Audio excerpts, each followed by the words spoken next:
Allez, bonjour à tous, j'espère que vous allez bien. Aujourd'hui, on va faire 5 analyses techniques sur du long terme, sur des projets qu'on appelle d'épines. On reviendra après sur ce que c'est.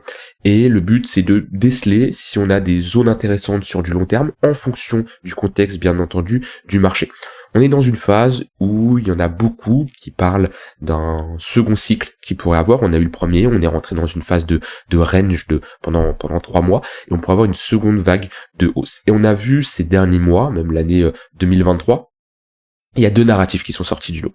On a eu l'intelligence artificielle et on a eu ensuite le narratif d'épines. Donc on va avoir 5 projets, RNDR, Filecoin, AKT, AR et Theta, surtout d'un point de vue technique, parce que je suis pas spécialement rentré dans les détails pour tous les projets. AR, Theta, j'ai pas énormément de connaissances dessus, RNDR, AKT, Filecoin, un peu plus. Dans tous les cas, c'est des projets qui ont quand même plutôt bien performé en 2023. On le voit avec RNDR, Filecoin beaucoup moins. On le voit avec AKT, AR et Theta, bien qu'ils n'ont pas fait de nouvelle ATH, ils ont fait une bonne performance comparée aux autres projets, d'accord? Et voilà, il y a eu deux narratifs qui sont décorrélés des autres cryptos, c'est l'intelligence artificielle et le narratif d'épines. C'est pas pour ça qu'on doit mettre à côté les autres pour ce second cycle, mais je pense que c'est intéressant de s'intéresser aux altcoins les plus fortes. C'est pas parce que ils ont bien performé qu'ils vont continuer à performer, mais dans la probabilité des choses, des altcoins qui performent bien, si on a une hype sur un narratif, il y a plus de chances qu'elle continue. Si on prend quelque chose de très simple, d'accord, sur on va dire sur une échelle de 12 mois dans une année, d'accord, donc on va avoir tout simplement 12 mois, on va avoir un narratif qui va se mettre en place le premier mois. Il y a plus de chances que le deuxième mois, ce narratif soit toujours présent et qu'il y a toujours une hype dessus, que il s'éteint, d'accord? Le troisième mois, c'est pareil. Bien entendu, à un moment, il va s'éteindre. On sait pas quand, sinon ça serait bien entendu trop simple, mais vaut mieux privilégier que ce narratif va continuer plutôt qu'il va s'éteindre. Ce qui était le cas en 2023. On est dans une phase un peu plus compliquée que 2023 au vu du marché, mais je pense que ça peut être intéressant de s'intéresser d'un point de vue technique à ce genre de projet. Alors, rapidement, c'est quoi un réseau d'épines? Donc d'épines pour Decentralized Physical Infrastructure Network. En gros, c'est des réseaux qui vont utiliser la blockchain et des systèmes de récompense qu'on va avoir pour ceux qui vont participer dans des infrastructures physiques, donc tout simplement dans le monde réel.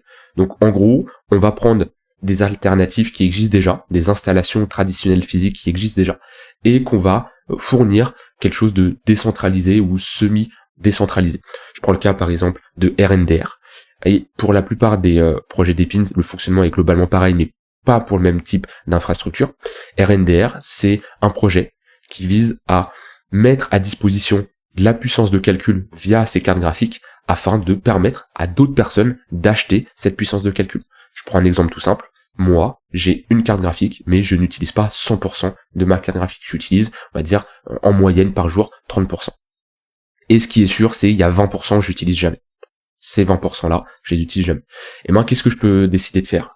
Grâce à des projets décentralisés, comme ça, des infrastructures décentralisées, je me dis, ok, et ben, ces 20%, je vais les mettre à contribution. Ça veut dire que on va pouvoir, je vais les mettre à disposition, quelqu'un va pouvoir les utiliser, et en contrepartie, il va me payer. Voilà globalement ce qu'on doit retenir du narratif d'épines, des projets d'épines. Donc là, j'ai pris le cas d'une puissance de calcul.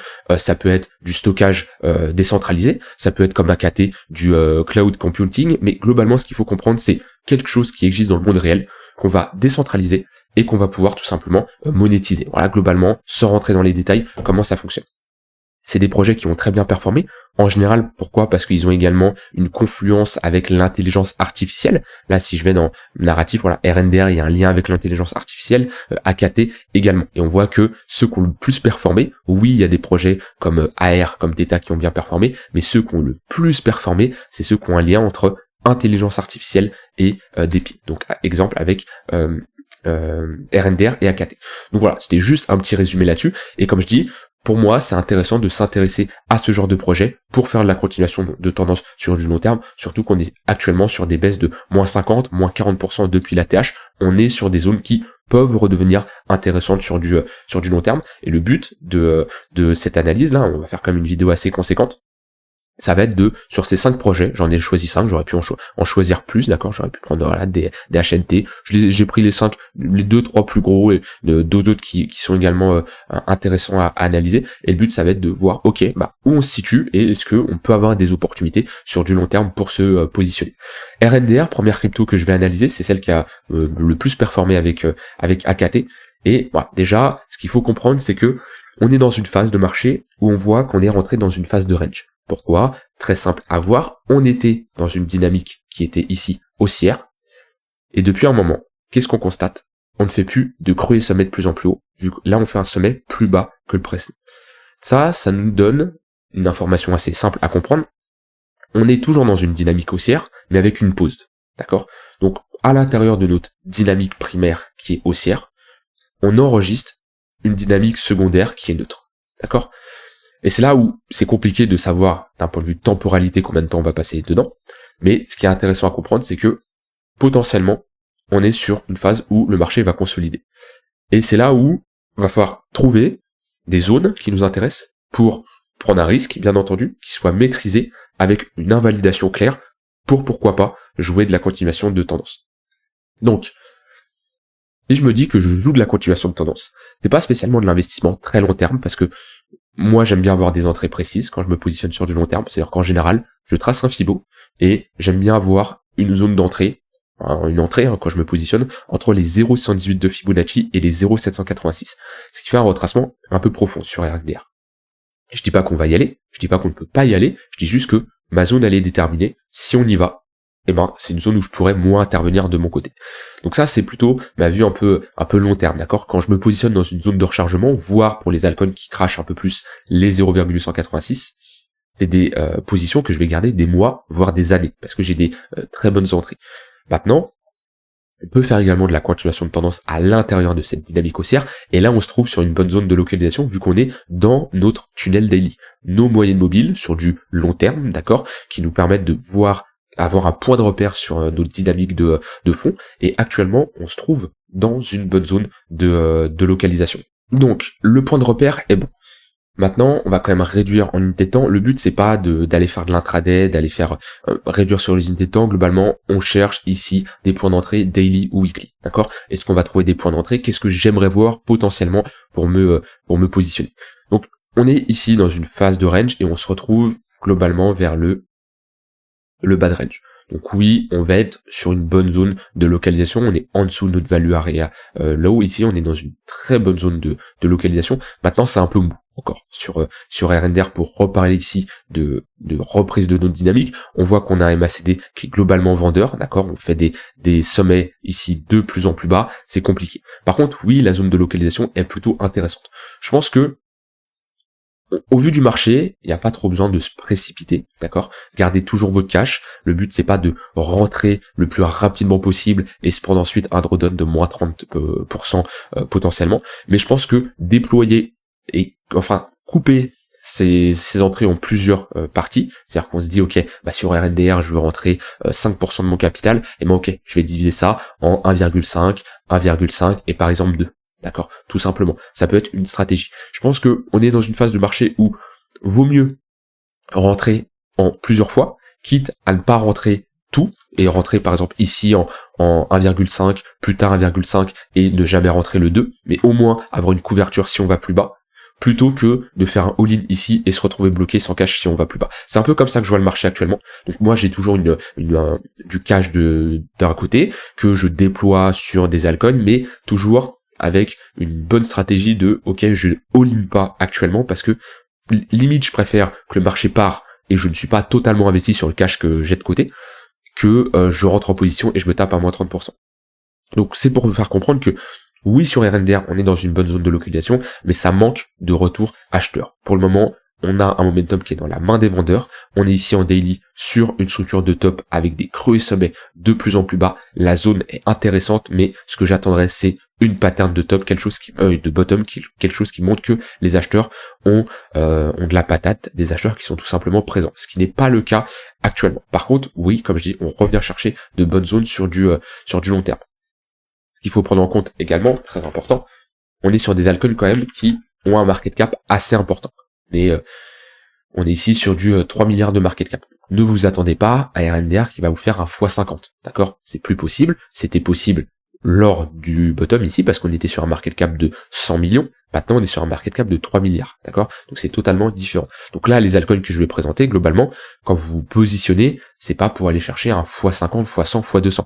On est déjà dans un cycle qui est bien entamé, pas fini selon moi, hein, mais qui est déjà entamé quand même, et c'est trop tard, peut-être sur d'autres cryptos qui sont en train de poser des bottoms, mais sur des projets qui ont autant performé, c'est beaucoup trop tard. Donc, la zone de localisation est intéressante, maintenant il faudrait un retour acheteur. Alors ça peut être un retour acheteur maintenant, ça peut être une prise de liquidité suivie d'une réintégration, ok? Ou ça peut être également un retour dans la zone long terme que j'ai déterminée, revenir chercher les 5 dollars, les 3,5 dollars, et ici avoir une réaction acheteuse. D'accord? Par contre, voilà, ça dépend de la manière où on y va. Si on a une mèche et une réintégration, admettons on a un crash assez rapide sur les marchés, on fait quelque chose comme ça. Ok.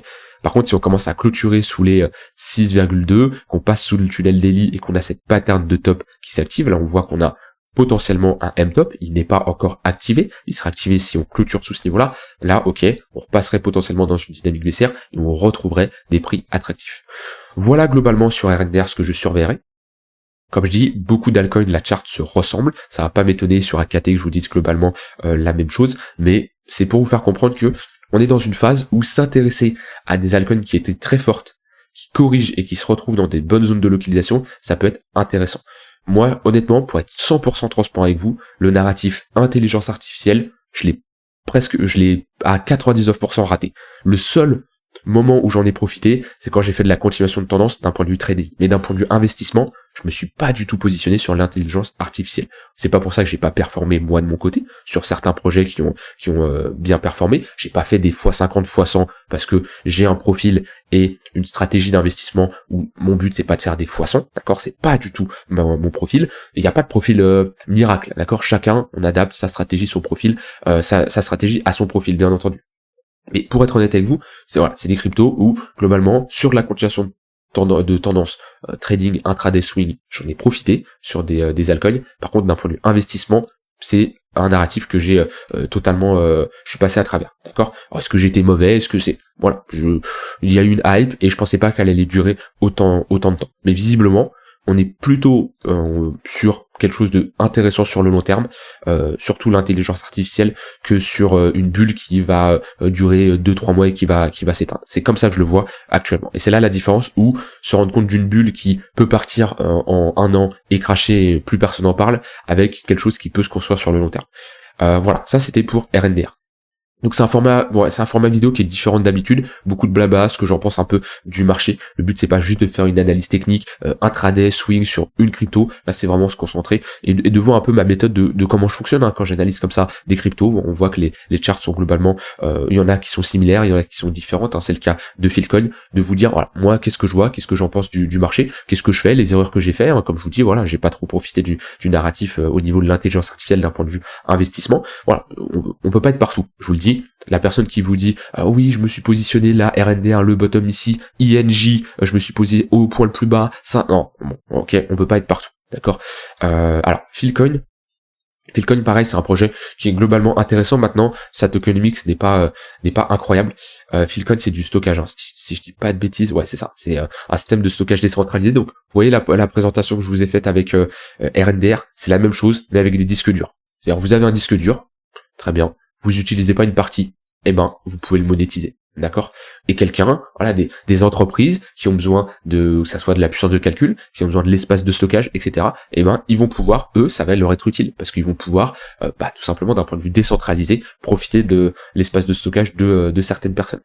Maintenant, Philcoin, je crois qu'il y a eu pas mal de jetons qui ont été émis.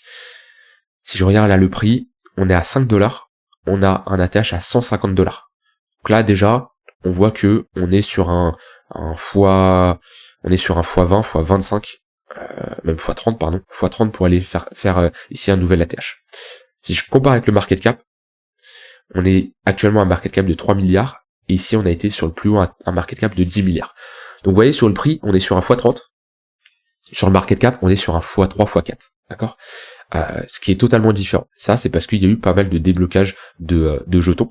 Et en général, ça peut impacter clairement le prix d'un projet. Et on le voit visiblement, c'est pas un projet qui a très très bien performé. C'est un peu plus compliqué, Philcoin, dans le sens où, oui, on est sur un narratif d'épines, et c'est là l'importance de la tokenomics. Et c'est souvent là que je vous ai dit, méfiance, ouais, quand on a de forts déblocages comme ça, méfiance. On peut avoir un projet qui est excellent, ce qui est le cas pour beaucoup de projets crypto. Malheureusement, leur tokenomics, d'accord, leur modèle économique, on va dire, n'est pas viable, et il sera viable un temps quand tous les jetons seront débloqués, mais ça peut clairement impacter le prix et la valeur d'un projet. Et Philcoin, oui, c'est un projet intéressant. Maintenant, sa tokenomics impacte clairement le projet, à voir en 2027-2028 quand tous les tokens seront émis, mais pour le moment, on voit que c'est un projet qui n'a pas vraiment décollé. Est-ce que c'est pour ça qu'il ne décollera pas? Si on a une hype sur le projet, si la demande est vraiment importante, c'est pas une tokenomics mauvaise qui va impacter l'évolution du prix, d'accord? Mais voilà, quand on a des déblocages de jetons, c'est pas pour ça que c'est sûr que ça va baisser. Parce que si on a une forte demande, le projet va bien performer. Maintenant, oui, c'est une altcoin qui est beaucoup plus faible, et c'est beaucoup plus compliqué de se positionner pour faire de la continuation de tendance sur une crypto qui n'a pas de tendance. Ici, Philcoin, globalement, on est dans un range. Il y a eu un tentative de break ici, réintégration classique, quand on réintègre en général, ce qu'on fait, c'est milieu de range et chasser le premier creux. Le premier creux de notre réintégration, et là on est parti pour aller chercher l'extrémité opposée, range, break, réintégration, extrémité opposée, c'est du classique. Donc là on n'est pas sur de la tendance. Donc la meilleure chose à faire, selon moi, c'est soit attendre une vraie tendance, donc break ce niveau-là, des $12, et instaurer vraiment une forte dynamique haussière, où là on pourra faire de la continuation de tendance, ou soit vous avez de la conviction dans le projet. Pour vous, vous avez poncé le projet, vous avez une bonne expertise, et vous voyez un projet intéressant que les autres ne voient pas, ce qui peut être le cas, quand vous poncez un projet, on peut avoir des projets où, après avoir poncé le projet, vous vous dites, ok, ce projet-là, il est sous-évalué. Ce projet-là, il y a quelque chose. Les gens ne le voient pas. Moi, je le vois. Ça, bien sûr, c'est vos convictions, c'est vos connaissances, vos compétences. Vous allez peut-être vous tromper. Par contre, si vous avez raison, vous pouvez faire un bon coup. D'accord?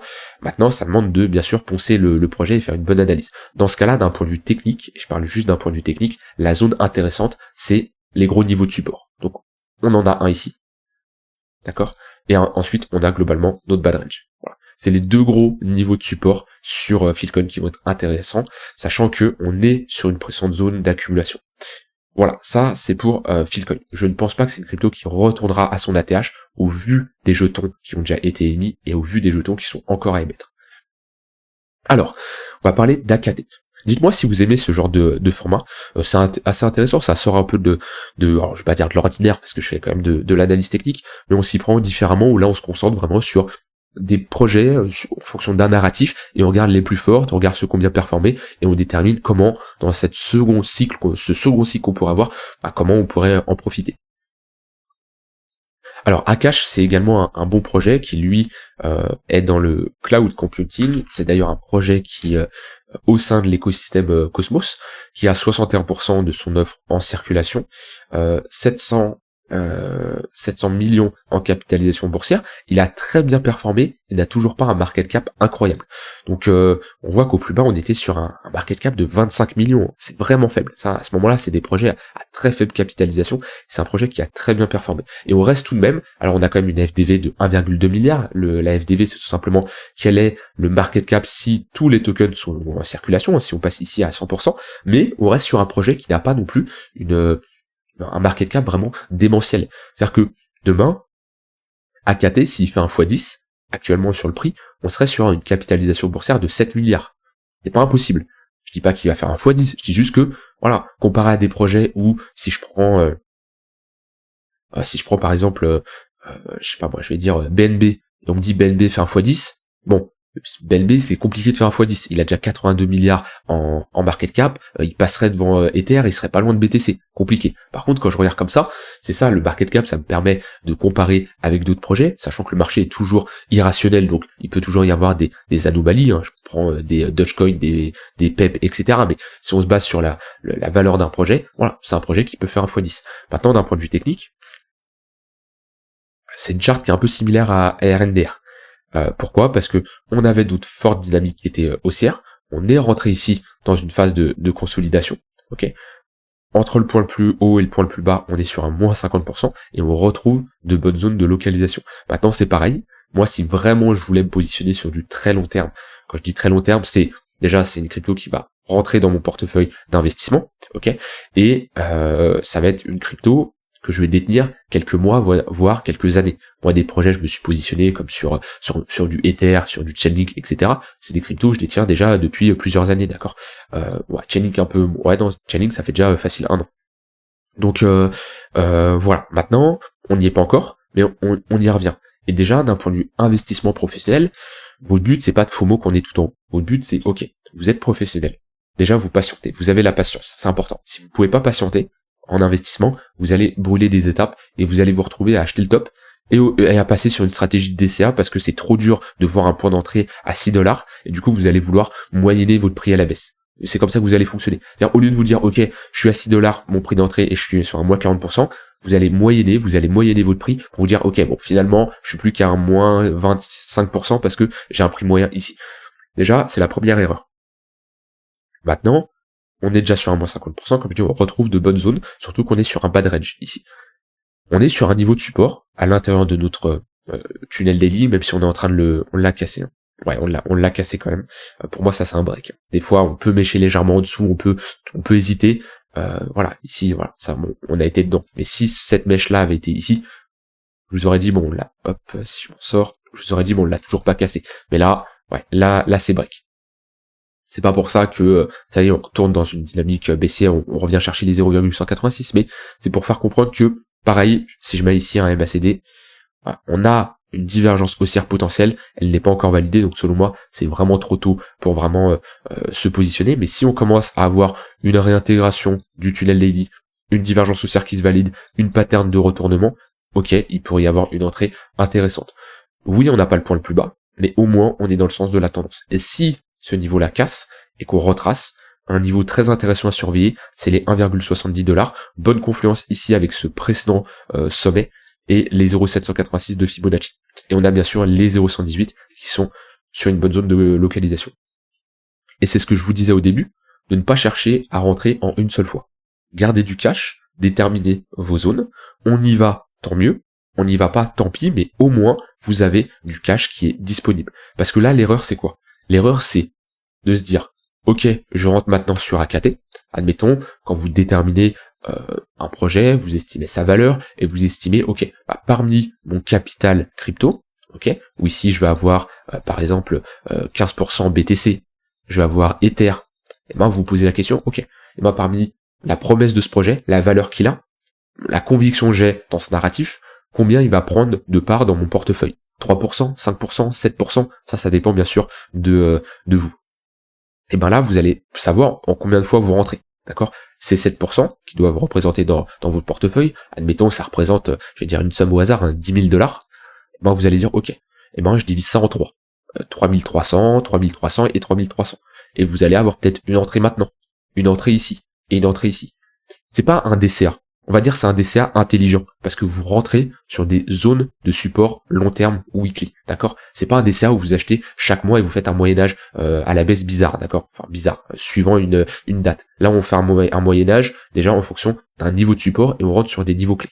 Et ça vous permet surtout d'éviter de rentrer ici et potentiellement vous prendre un moins 50%, et surtout avoir un capital qui est immobilisé, parce que ce qu'on ne parle pas souvent dans le DCA, c'est quand on fait du DCA, on a un capital qui est immobilisé pendant une période, sans avoir l'espoir de retourner à notre prix d'entrée moyen, d'accord? Et pour moi, avoir cette capacité de déterminer des zones et rentrer, c'est beaucoup plus intéressant que rentrer chaque mois. Et c'est là l'importance qu'on a vu au début de diviser son capital, parce que quand on a comme ça des zones, le but c'est pas se dire ok bah je rentre sur cette zone et j'ignore cette zone. Non, parce que ça c'est une zone quand même qui est assez intéressante. Et après ceux qui ont des compétences techniques, je détermine des zones, mais ils peuvent également attendre une réaction dans ces zones pour affiner. C'est-à-dire que si on va chercher les 0,118 de Fibo, on n'a aucune réaction, et ben on n'engage pas notre capital, et c'est potentiellement pour l'engager sur la prochaine zone, ce qui peut vous permettre d'avoir encore une meilleure allocation de votre capital et de ne pas rentrer n'importe comment. Voilà. Après ça c'est d'autres connaissances techniques, je vais pas vous faire un cours sur non plus comment avoir des très bonnes entrées sur du long terme, mais voilà, c'était ça c'est un point important.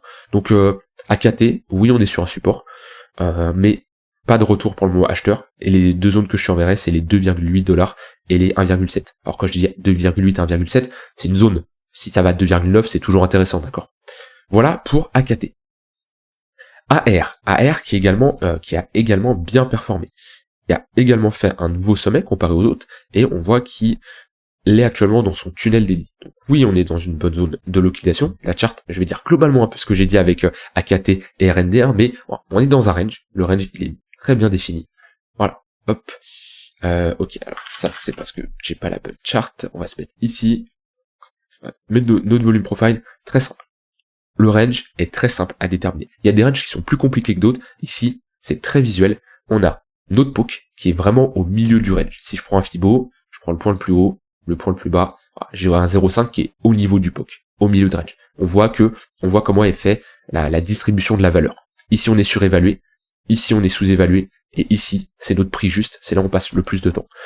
Si on repasse en dessous de notre value area low, c'est une bonne zone de localisation pour chercher des achats, pour viser le milieu de range, voire le haut de range. Maintenant, attends, je vais pas parler de spécialement trading de range parce que notre but c'est quand même parler d'un peu plus long terme. Mais déjà, le pullback dans le tunnel daily, c'est une bonne zone de localisation.